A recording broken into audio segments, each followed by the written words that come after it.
নেকির পাল্লায় সবচেয়ে যেটা ভারী নেকি সেটা হলো ভালো আচরণের নেকি।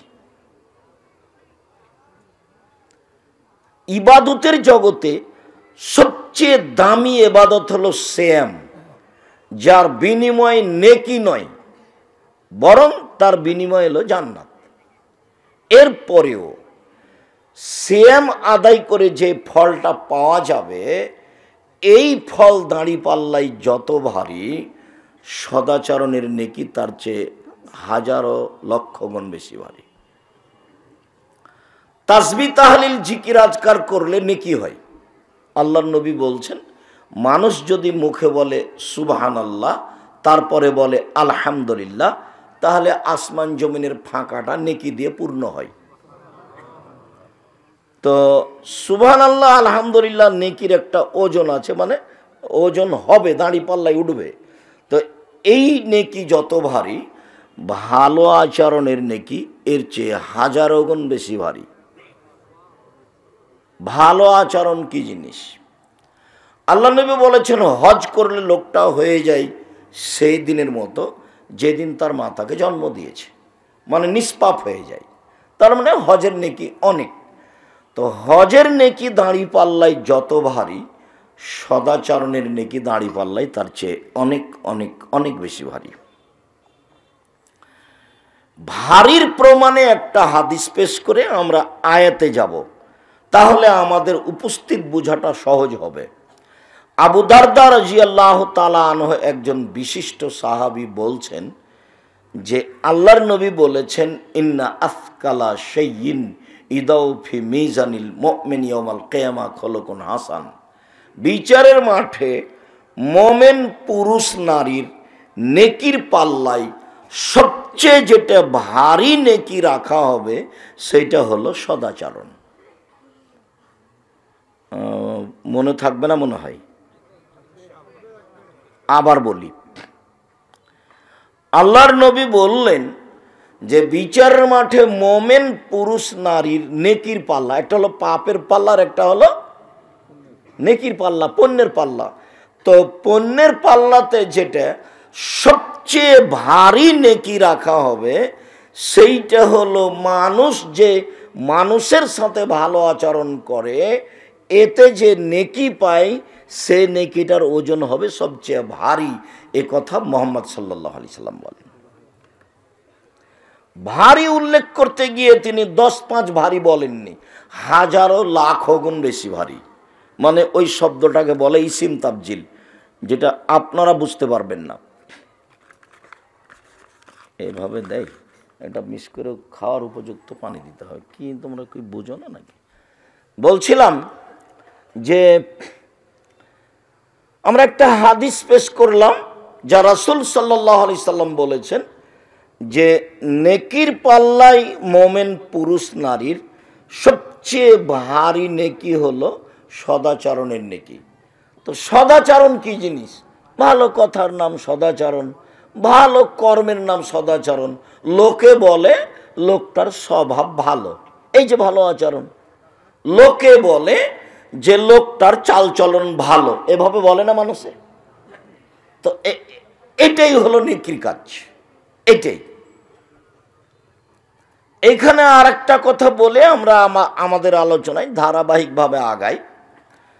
নেকির পাল্লায় সবচেয়ে ভারী নেকি নয়, তবে ভারী নেকির আর একটা আমল আছে। সেইটা হলো আবু হুরায়রা রাদিয়াল্লাহু তাআলা আনহু বলেন, রাসূল সাল্লাল্লাহু আলাইহি সাল্লাম বলেছেন, কালেমাতানে, দুইটি বাক্য, ইবাদতের দুইটা বাক্য, খাফিফাতানে আলাল লিসানে, মুখে উচ্চারণে হালকা। ওটা কিন্তু ইবাদত, মানে পড়তেই হালকা, আবার পড়ার জন্য অজু লাগে না। একটা ইবাদত করতে অজু লাগে, করতেই হবে। বলেন তো সে ইবাদতটা কি? সালাত, নামাজ, সালাত। ও আপনি অজু ছাড়া করতে পারবেন না। আর একটা ইবাদত আছে, ওটা খুব দামি ইবাদত, কিন্তু অজু লাগে না। কি সেটা? হজ। হজ দামি ইবাদত হজ নয়, দামি ইবাদত সেম রোজা সেম। আর আরেকটা ইবাদত আছে তাতে টাকা খরচ হয়, বলেন তো সেটা কি? সেটা হলো হজ। ইবাদত করতে টাকা লাগে, আজীব ইবাদত, ইবাদত করতে টাকা লাগে। তো এই যে আমি দুইটা বাক্য বলবো, এতে পড়তেও ভারী নয়, অজুও লাগে না, টাকাও খরচ হয় না, এক। দুই, হাবিবাতান ইলার রহমানে, বাক্য দুটি রহমানের কাছে প্রিয়, অতীব প্রিয়। সাকিলাতানে ফিল মিজানে, আর বিচার মাঠে দাঁড়ি পাল্লায় এই বাক্য দুটি ওজনে ভারী। সেটা হলো সুবহানাল্লাহি ওয়া বিহামদিহি সুবহানাল্লাহিল আযীম। কোনো বার নেই, যার যা মনে লাগে, যে যেমন পারে সে তেমন বলে নিবে। বলছে যে ফাঁকা পেয়েছিল, কেউ দেখেনি, জিনিস যা পেয়েছে একবারে ব্যাগ ভর্তি করে নিয়েছে। তো ফাঁকা পেয়েছেন, আপনি ব্যাগ ভর্তি করে নেন। সেটা কি? সুবহানাল্লাহি ওয়া বিহামদিহি সুবহানাল্লাহিল আযীম। কেউ যে সহজে ব্যাগ ভর্তি করতে চায় না এ কথা ঠিক নয়, কেউ ব্যাগ ভর্তি করতে চায় না এ কথা ঠিক নয়। বহু মানুষ করছে, আমি আর আপনি ফাঁকে আছি। বহু মানুষ পৃথিবীতে করছে, আমি আর আপনি ফাঁকে আছি। আমি করি নাই, সেই জন্য পৃথিবীতে কেউ করে না, এই হিসাব ভুল। এই কথাটা আবার বলেনি, সেইটা হলো এই যে নেকির পাল্লাই ভারী হিসাবে আর একটা ইবাদত আসবে নেকির পাল্লাতে, সেই ইবাদতটা হলো সুবহানাল্লাহি ওয়া বিহামদিহি সুবহানাল্লাহিল আযীম। এটা ইবাদত, ভারী নেকির ইবাদত। এবার আমরা কোরআন মাজিদ থেকে দেখাই সদাচরণের কথা। আল্লাহ তাআলা বলেন, ইদফা বিল্লাতি হি আহসান ফাইদাল্লাযী বাইনাকা ওয়া বাইনাহু আদাওয়া কান্নাহু ওয়ালিয়ুন হামিম। মুহাম্মদ সাল্লাল্লাহু আলাইহি সাল্লাম মানুষের সাথে চলতে ফিরতে আপনি যখন প্রতি উত্তর দিবেন, তখন আপনারটা তার চেয়ে ভালো হতে হবে। এটা আদেশ। এই ছেলে, যারা দাঁড়িয়ে এইসব মেশিন যন্ত্রপাতি ঠিক করছে, তারা কি সব সময় দাঁড়িয়েই থাকবে? তো তুমি এত চিল্লাচিল্লি করছো কেন? ভদ্রতা কাকে বলে? ধৈর্য কাকে বলে? ধৈর্য কি ঘোড়ার ডিম? আমি আব্দুর রাজ্জাক বিন ইউসুফ, এদেশের শতকরা ৯৫ জন মানুষ মাঝহাবি, মাঝহাব মেনে চলে। যাদের সামনে কথা বলার আমাদের বাস্তবে কোনো সুযোগ নেই, কিন্তু যন্ত্রের সাহায্যে আমরা তাদের ঘরের ভিতরে আছি, যার কারণে পৃথিবীর লাখো কোটি মানুষ আমাদেরকে জানে। পৃথিবীর যে দেশেই যায় না কেন, সৌদি হোক, কাতার হোক, কুয়েত হোক, বাহরাইন হোক, মালয়েশিয়া হোক, মিশর হোক, দুবাই হোক, ওমান হোক, লন্ডন হোক, যখন যে দেশে গেছি তখন সে দেশে মানুষ মনে হচ্ছে আমাকে, আমার চেয়ে পৃথিবীর তার কাছে প্রিয় ভালো মানুষ কেউ নেই। তো আমার সামনে বসে কোনোদিন বক্তব্য শোনেনি, আমার সামনে আজও কেউ ছবি ধরতে পারে না। এক সময় এগুলো আমার সামনে খাড়ো করে রাখবে এরকম পরিবেশ ছিল না। যখন আমি বুঝতে পারলাম এর উপকার, তখন আমি বলেছি তোমরা ভালো যন্ত্র নিয়ে সামনে আসো, যার ফল খুব ভালো বুঝতে পারা যায়। ওমান গেছি, তো সন্দীপের এক ছেলে, তার নাম হাবিব, ও বলছে যে আপনি আসবেন বলে আমার গাড়িতে 4 দিনের জন্য আপনার নামে অক্ষ করেছি। 4 দিন এই গাড়িতে কোনো ইনকাম করব না। আমার গাড়িটা 4 বছর হলো শোরুম থেকে বের করা। এখন কেউ যদি গাড়িতে উঠে যদি না বলে যে আজকেই শোরুম থেকে গাড়ি বের করেছো না কি, এই কথা যদি না বলে, আমি হাবিব গাড়ি চালাবো না। তার মানে গাড়ির যত্ন, তার মানে ও কি করে? গাড়ির যত্ন নেই, ঝকঝকে আছে। তা আমি আমাদের ড্রাইভারগুলোকে বলি, গাড়িতে উঠলেই বলি, ভ্যানে উঠলেও বলি, অটোতে উঠলেই বলি, জামিয়া সালাফে অনেক ভ্যান, অটো, গাড়ি, 4-5 জন ড্রাইভার। ভাইয়ের কথাতে একটা মনে পড়ছিল কথা, জামিয়া সালাফিয়া এবছরের সম্মেলনে খরচ হয়েছে 17 লাখ টাকা, 17 লক্ষ। ওই টাকা দিয়ে একটা বিল্ডিং, একটা প্রতিষ্ঠানের বিল্ডিং হয়ে যাবে। এদেশের সবচেয়ে বড় প্রতিষ্ঠান জামিয়া সালাফিয়া, সবচেয়ে বেশি সংখ্যায় প্রতিষ্ঠান জামিয়া সালাফিয়া। শিক্ষা মানে, শিক্ষক সংখ্যায়, শিক্ষক গুণে, প্রতিষ্ঠানের আয়তনে জামিয়া সালাফিয়া সবচেয়ে বড় প্রতিষ্ঠান। জামিয়া সালাফিয়া রূপগঞ্জ, নারায়ণগঞ্জ, ঢাকা প্রায় 100 বিঘা জমির উপরে। জামিয়া সালাফিয়া ডাঙ্গিপাড়া পাওয়ার আছে প্রায় 40 বিঘা জমির উপরে। জামিয়া সালাফিয়া যেটা মহিলা শাখা হতে যাচ্ছে রাজশাহীতে, সেটা প্রায় 60 বিঘা জমির উপরে, যার 40 বিঘা পুকুর।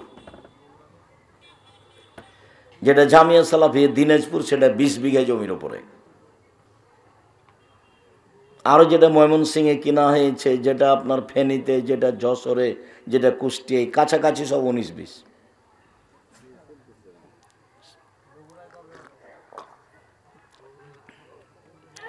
বগুড়া তোমাদের এটা শাখা হিসেবে ঘোষণা দিতে দেখলাম আবদুল্লাহকে সেদিন। এখন এটার পরিধি কি হয় কি না হয়, কতদূর কি হয়, সিলেবাস পরিবর্তন হবে, জামিয়া সালাফের সাথে কতদূর সম্পর্ক, সময়ের গতিতে ধীরে ধীরে জানা যাবে ইনশাআল্লাহ।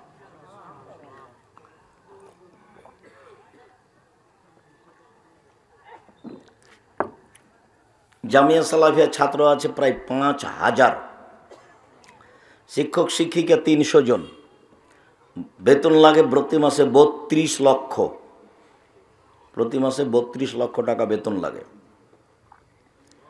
শিক্ষক আছেন ইন্ডিয়ার, শিক্ষক আছেন মদিনা বিশ্ববিদ্যালয়ের, আরও বিভিন্ন পৃথিবীর বিভিন্ন দেশ থেকে সময়ের গতিতে শিক্ষক আসবেন ইনশাআল্লাহ। সম্মানিত দিনী ভাই বোন, বলছিলাম আল্লাহ আমাদের নবীকে আদেশ করছেন ইদফা বিল্লাতি হে আহসান। আপনি যখন মানুষের সাথে কথা বলবেন, মানুষ যা আপনার সাথে বলছে আপনারটা যেন তার চেয়ে সুন্দর, উত্তম, ভালো হয়। সে যাই বলুক, সে যদি গালি দেয় তো আপনারটা পাল্টা গালি তার মতো হবে না, তার চেয়ে ভালো হতে হবে। তার মতো হলে হবে না, তার চেয়ে খারাপের তো কোনো প্রশ্নই আসে না, তাহলে তো সদাচরণ কেটে গেছে। মন্দ কথা সেটা কি সদাচরণ? মন্দ কর্ম সেটা কি সদাচরণ? যার ভিতরে সদাচরণ নেই সেও মন্দটাকে মন্দ বলবে, সেও খারাপটাকে খারাপ বলবে। খারাপটা খারাপই, খারাপটা কোনোদিন ভালো হয় না। তার বাস্তব দেখলে আপনাদের বিগত সরকারকে দেখবেন, আমার মনে হচ্ছিল যে রাস্তাঘাট, গাছপালা সবই এ দল করে। কিন্তু যেদিন চলে গেল 45 মিনিট সময়, সেদিন আমি দেখলাম কিরি, আমি তো যা মনে করছিলাম তা তো নয়। যখন মূর্তির পাশ দিয়ে হাঁটতাম তখন ভাবতাম যে এইসব মূর্তি কি কেউ ভাঙবে? না, কেউ যদি না ভাঙে তাহলে ঈসা আলাইহিস সালাম এসে ভাঙবেন। তার মানে ঈসা আলাইহিস সালাম যেদিন আসবেন সেদিন কোনো উঁচু কবর থাকবে না, সেদিন কোনো মূর্তি থাকবে না, সেদিন শুকুর সোর থাকবে না, সব হত্যা করা হবে। সারা পৃথিবী জুড়ে কোনো কবর থাকবে না, সব ভেঙে দেবে। সেদিন শাহজালালের কবর সিলেটের এমনি ভেঙে দেবে মানুষ। সেদিন কেউ রক্ষা করার থাকবে না, তার আগে কেউ ভেঙে দিতে পারে। এই ছেলেটা বলছে তার আগেই ভাঙবে, হতেই পারে, স্বাভাবিক, হওয়াই স্বাভাবিক। ও তো আল্লাহর নবীর আদেশ, ও তো আল্লাহর নবীর আদেশ, ভাঙতেই হবে, এটা আল্লাহ রাসূলের আদেশ। ওটা এক সময়ে মানুষ বাস্তবায়ন করবে, সময়ের গতিতে করবে। বলছিলাম মহান আল্লাহ বলেন আমাদের নবীকে, জাদেলহুম বিল্লাতি হি আহসান। মুহাম্মদ সাল্লাল্লাহু আলাইহি সাল্লাম, আপনি যখন মানুষের সাথে তর্কে বিতর্কে লিপ্ত হবেন তখন আপনার কথা যেন ওর চেয়ে উত্তম হয়, সুন্দর হয়। জাদেলহুম বিল্লাতি হি আহসান, আপনি মানুষের সাথে মুখামুখি কথা বলুন, কিন্তু আপনার কথা হবে তাদের চেয়ে অতীব উত্তম, সদাচরণ। আল্লাহ তাআলা বলেন ফাবিমা রাহমাতিম মিনাল্লাহ লিনতা লাহুম। মুহাম্মদ সাল্লাল্লাহু আলাইহি সাল্লাম, আল্লাহর পক্ষ থেকে বড় দয়া যে আপনি নরম স্বভাবের মানুষ হয়েছেন, নরম স্বভাব। ওয়ালাউ কুনতা ফাদ্দান গালিদাল কালব, যদি আপনি কঠোর স্বভাবের মানুষ হতেন, কর্কশ স্বভাবের মানুষ হতেন, লান ফাযযু মিন হাওলিক, তাহলে মানুষ আপনার পাশ থেকে সরে যেত, পিটিয়ে সেবা নেওয়া যায় অল্প কয়েকদিন, আদর দিয়ে ভালোবাসা দিয়ে সেবা নেওয়া যায় স্থায়ী। যদি আপনার ভাষা কর্কশ কঠোর হতো, আচরণ ভালো না হতো, মানুষ আপনার পাশ থেকে সরে যেত। শুনুন, জরুরি কয়েকটা কথা আপনাকে বলি। এক, ফাফু আনহুম, মানুষের সাথে চলতে গিয়ে মানুষ যে আপনার সাথে অন্যায় করেছে সেটা আপনি ক্ষমা করে দেন, মানুষকে ক্ষমা করতে শিখুন। আল্লাহ বলছেন কাকে? আমাদের নবী মুহাম্মদ সাল্লাল্লাহু আলাইহি ওয়াসাল্লাম। আমরা পরে আছি। শুনুন, মানুষের সাথে চলতে গিয়ে মানুষ যে আপনার সাথে অন্যায় আচরণ করেছেন সেটা আপনি ক্ষমা করুন, আদেশ। আল্লাহ আদেশ করছে। বিচার নেওয়া পরে, ধ্বংস কামনা করা পরে, তারপরে বলছেন ওয়াস্তাগফির লাহুম, মানুষ যে আপনাকে গালি দিয়ে, অকথ্য ভাষায় গালি দিয়ে, দেশ থেকে তাড়িয়ে দিয়ে পাপ করেছে, এর জন্য আপনি আল্লাহকে বলুন, আল্লাহ ওরা আমাকে গালি দিয়ে পাপ করেছে, তুমি তাদের পাপ ক্ষমা করে দাও। সদাচরণ কি জিনিস? সদাচরণ কি? আপনি অটোতে বসে আছেন, আমি উঠছি, তো উঠতেই লোকটা টান দিয়েছে, তো আমি ধাক্কা খেয়েছি, তখন আমার ব্যাগটা আপনার মুখের উপরে গিয়ে পড়েছে, তখন আপনি বলছেন হ্যাঁ আপনার কপালে চোখ নাই, এটা একটা আচরণ। আর আপনি বলছেন আচ্ছা আচ্ছা যাক, মনে আমি এটা ভারী মনে, বসেন বসেন, যাক হয়েছে, এটা কিছু সমস্যা নেই, সমস্যা বসেন বসেন বসেন, কোনো সমস্যা নেই, বসেন। এটা একটা আচরণ, ওটা একটা আচরণ। কপালে চোখ নাই, দেখেন না, একটু ঢং করে উঠতে পারেন না, ওটা একটা আচরণ, এটা একটা আচরণ। কোনটা সদাচরণ? ক্ষমতা দেখিয়ে দুদিন বেঁচে লাভ নাই, ফেরাউন চলে গেছে। ক্ষমতা দেখিয়ে মানুষের প্রতি জেল জুলুম অত্যাচার করে মানুষকে আয়না ঘরে রেখে কোনো লাভ নাই, একদিন চলে যেতেই হবে, আজ হোক আর কাল। মানে সময় আসলে রক্ষা হবে না। তবে আল্লাহর নবী বলছেন ইন্নাল্লাহ ইউমলি লিয-যালিম, আল্লাহ তাআলা জালেমকে সময় দেন, জালেমকে সুযোগ দেন অন্যায় করার।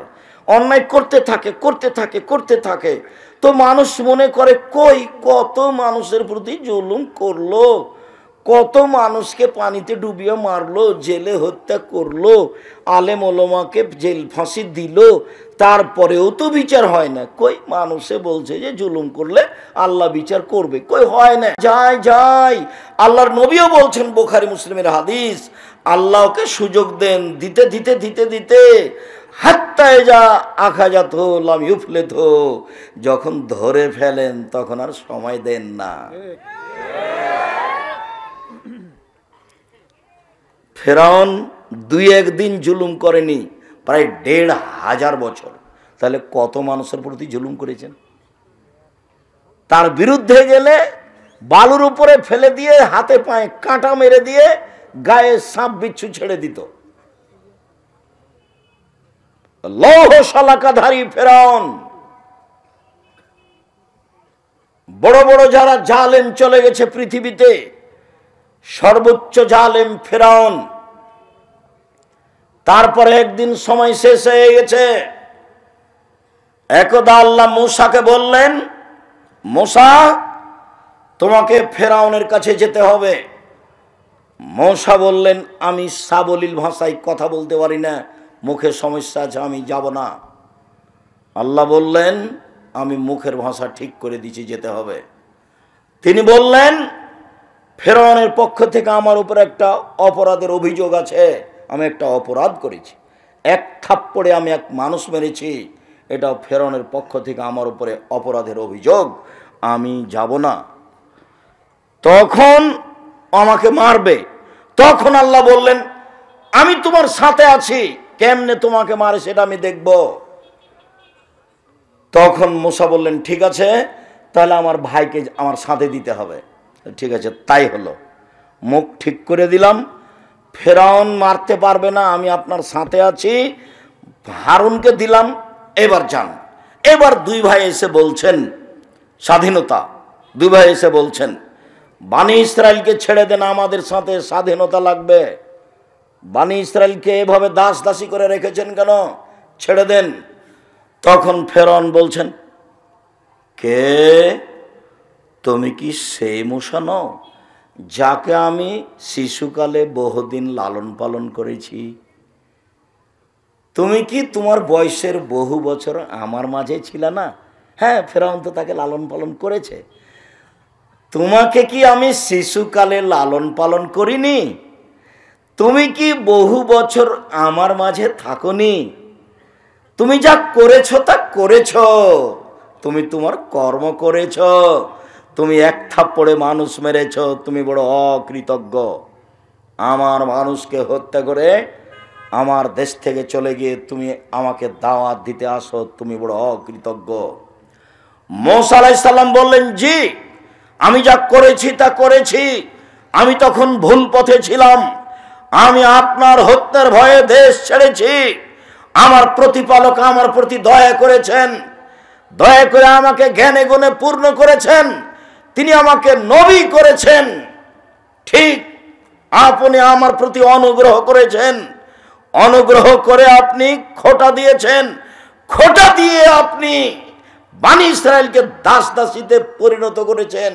ভাষা পরিবর্তন করে তুমি বড় উদ্ধত স্বৈরাচার, তুমি বড় সীমালঙ্ঘনকারী। ঘোষণা মূসা আলাইহিস সালাম ফেরাউনের সামনে দিলেন। যা হওয়ার তাই হলো। ফেরাউন হত্যার জন্য প্রস্তুতি নিল। মূসাকে হত্যা করতে হবে, তার মানে ফেরাউনের জুলুমের সময় শেষ হয়ে আসছে। ফেরাউনের জুলুমের সময় শেষ হয়ে আসছে। যা হওয়ার তাই হলো। মূসা আলাইহিস সালাম পার হয়ে গেলেন সাগরে। ফেরাউন সাগরে ঢুকে গেল। দুই দিকে পানি দাঁড়িয়ে আছে। ফেরাউন জানে, হুঁশিয়ার মানুষ সচেতন, যে আমি যদি ভিতরে চলে যাই, পানি যদি দুই দিক থেকে চেপে আসে তাহলে কি হবে। এটা তার বুঝের অভাব ছিল না, কিন্তু যখন মানুষ রাগ করে তখন বুদ্ধি কমে যায়। এত খেপেছে ফেরাউন, মূসাকে সে হত্যা করবে। যার কারণে সে রাস্তায় নেমে গেল। দুই দিক থেকে পানি এসে জমা হয়ে গেল। যখন পানি এসে জমা হয়ে গেল তখন ফেরাউন বলল, আন্নাহু লা ইলাহা ইল্লাল্লাযী আমানাত বিহি বানু ইসরাঈল ওয়া আনা মিনাল মুসলিমিন। আমি ঘোষণা দিচ্ছি, আল্লাহ ছাড়া কোনো মাবুদ নাই। আমি মেনে নিলাম তাকে আল্লাহ বলে, যাকে বানি ইসরাঈল মেনে নিয়েছে। আমি একজন মুসলিম। ঘোষণা দিল ফেরাউন, আমি একজন মুসলিম। তখন আল্লাহ বললেন, আল আন, এখন, অকাত আসাইতা কাবল, তুমি তো নাফরমান ছিলে ইতিপূর্বে, তুমি তো জমিনে বিপর্যয় সৃষ্টি করেছ। মনে রেখো, তুমি আলিয়া মানুনা জিকা বেবাদান নিকালে তা কুনালে মান খালফাকা আয়া, আমি তোমার শরীর রেখে দিলাম চিরদিনের জন্য। পৃথিবীতে যত মানুষ জুলুম অত্যাচার করবে তাকে জানতে হবে শেষ পরিণতি হবে ফেরাউনের পরিণতি। জুলুম করে রেহাই পাবে না মানুষ। দাঙ্গাবাজি করে, ক্ষমতা দেখে, দলীয় দাপটে, অর্থ সম্পদের দাপটে, বিদ্যার দাপটে মানুষকে অপমান করে বেশি দিন টিকা যায় না। জুলুমের ফল দুবার ভোগ করতে হবে, একবার ইহকালে, একবার পরকালে। জুলুমের ফল যখন পরকালে ভোগ করতে হবে তখন বিচার আর তাড়াতাড়ি হবে না। যত জালেম আছে সবার বিচার দেরিতে হবে। যারা যাকাত দেয় না তারাও জালেম। কিভাবে? ফকিরের টাকা মেরে খেয়েছে, এই জন্য তার বিচার দেরিতে হবে। যারা জালেম, আল্লাহর নবী বলছেন ওদের বিচার দেরিতে হবে। কতদিন দেরি আল্লাহ ভালো জানে। একদিন যদি দেরি হয় 50,000 বছর, 3 দিন যদি দেরি হয় 1.5 লক্ষ বছর, কতদিন দেরি হবে আল্লাহ ভালো জানে। প্রত্যেক জালেমের বিচার দেরিতে হবে। মহান আল্লাহ বলেন, মুহাম্মদ সাল্লাল্লাহু আলাইহি সাল্লাম, আপনি মানুষকে মাফ করুন। মানুষ যে আপনাকে গালি দিয়ে কিছু কথা বলে পাপ করেছে, এর জন্য আপনি আল্লাহকে বলুন, আল্লাহ ওদের যে গুনাহ হয়েছে সেটা ক্ষমা করে দাও। অসাবেরহুম ফিল আমর, আপনি পরামর্শ করে কাজ করুন। ফাইজা আযামতা ফাতাওয়াক্কাল আলাল্লাহ, যখন আপনি কোনো কাজ করবেন, সিদ্ধান্ত নেবেন, তখন আপনি আল্লাহর উপরে ভরসা করবেন, আপনি কাজে সফল হবেন। আমাদের নবীকে আল্লাহ তাআলা আদেশ করেন মানুষকে ক্ষমা করার জন্য এবং মানুষের জন্য ক্ষমা চাওয়ার জন্য। তাহলে সদাচরণ একেই বলে। মহান আল্লাহ বলেন, আল্লাযীনা ইনফিকুনা ফিস সাররাই ওয়াজ যাররাই ওয়াল কাযিমিনাল গায়য ওয়াল আফিনা আনিন নাস, ওরাই মূলত সদাচরণের লোক যারা অসহায় মানুষকে দান খায়রাত করে, সচ্ছল হলেও অসচ্ছল হলেও। সচ্ছল হলে বেশি দেয়, অসচ্ছল হলে কম দেয়। অল আফিরানিন নাস, মানুষকে মাফ করে। কি হয়েছে? অন্যায় করেছি, ঠিক আছে, এরপরে যেন হয় না, যাও তোমাকে মাফ করে দিলাম। কি হয়েছে? মালিক এটা এভাবে বললে কেন? দেখি আরও 2-3 রাত তোমাকে সময় দিচ্ছি, দেখি তুমি ঠিক কাজ করতে পারো কি না। কর্মচারীকে হতে হবে বিশ্বস্ত, আর কর্মচারীকে হতে হবে দর্শনধারী, আর কর্মচারীকে হতে হবে শক্তিশালী। 3টা গুণ থাকবে কর্মচারীর। আপনারা যারা মালিক, যে কোনো কাজে, আপনি একটা ইন্ডাস্ট্রিজের মালিক, একটা কারখানার মালিক, আপনি কিছু কর্মচারী রেখেছেন, কর্মচারীর 3টা গুণ থাকতে হবে। একটা কি? বিশ্বস্ত, টাকা যেন মেরে না খায়, আল্লাহ বলছেন। 2, দর্শনধারী, ওকে দেখতে যেন ভালো লাগে, ভ্যাংচা মুখের যেন না হয়। ভ্যাংচা মুখের কি করবে? সে রুজি আপনার চিন্তা করার দরকার নেই, ওটা আল্লাহ ব্যবস্থা করবেন। আপনি দর্শনধারী লোক ঠিক করবেন। 3, শক্তিশালী। এই 3টা গুণের লোককে মানুষ নির্ধারণ করতে হবে কাজের জন্য। সম্মানিত দিনী ভাই বোন, আল্লাহ তাআলা বলেন যে ওরাই হলো সদাচরণের অধিকারী মানুষ, ওরাই জান্নাত পাবে যারা অসহায় মানুষকে দান খায়রাত করে থাকে, সচ্ছল হলেও অসচ্ছল হলেও এক। ওয়াল আফিনা আনিন নাস, মানুষের ভুল ত্রুটিকে মাফ করে দেয়। অল কাযিমিনাল গায়য, রাগকে দমন করে। রাগকে দমন করতে হবে। মনটা খুব খারাপ, মনে হচ্ছে যে 2 থাপ্পড় না দেওয়া পর্যন্ত থামতে পারি না, মনে হচ্ছে যে 2টা কথা না বলা পর্যন্ত থামাই যাচ্ছে না, ভিতরটা এত জ্বলছে। তাহলে আপনি কি বস্তির মহিলা? বস্তির মহিলা ঝগড়া লাগলে যত খারাপ কথা বলতে পারে তত খুশি হয়, আর যখন ঝগড়া বন্ধ হয়ে যায় তখন বলছে বলেছি, যে মনটা ঠান্ডা করে বলেছি কথা। তো আপনি কি বস্তির মহিলার মতো যে আপনার চরিত্র কেন এত আপনি খেপে যাচ্ছেন কেন? 2টা বলে নিলে আপনার কি হবে? বলিয়েন না তো। বলেননি, তখন কি হয়েছে? আমি তো দেখি ফেসবুকে, ইউটিউবে মানুষ আমাকে বলে যে আপনাকে যে এত মানুষ ধুয়ে ছেড়ে দেয়, তা আপনি কিছু বলেন না কেন? তা আমি ওর নামই তো নি না, তা আমি বলবো কি? আমি এতটুকু বলি যে ওর যদি কথা বন্ধ হয়ে যায় তখন আবার রিং দিয়ে বলি, ভাইজান আপনার কি টাকা শেষ হয়ে গেছে? আর কোনো গালি ছিল কি? আর কোনো গালি থাকলে আবার আমি রিং দিলাম, ওটা আপনি শেষ করে নেন।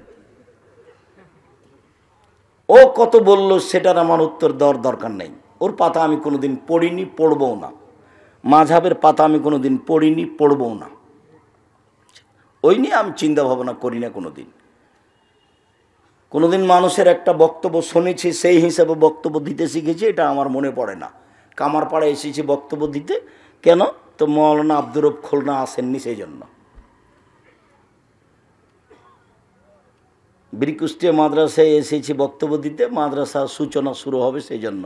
প্রথম ইটটা আমার হাতের দেওয়া। কে যদি অস্বীকার করে থাকলে সে ধোঁকাবাজ, অস্বীকার করেছে, মিথ্যুক। প্রথম ইটটা আমার হাতের দেওয়া। তারপরে যিনি দিয়েছেন ছিলেন শেহাবুদ্দিন সন্নি, গোবিন্দগঞ্জ গায়েবান্ধা, মারা গেছে।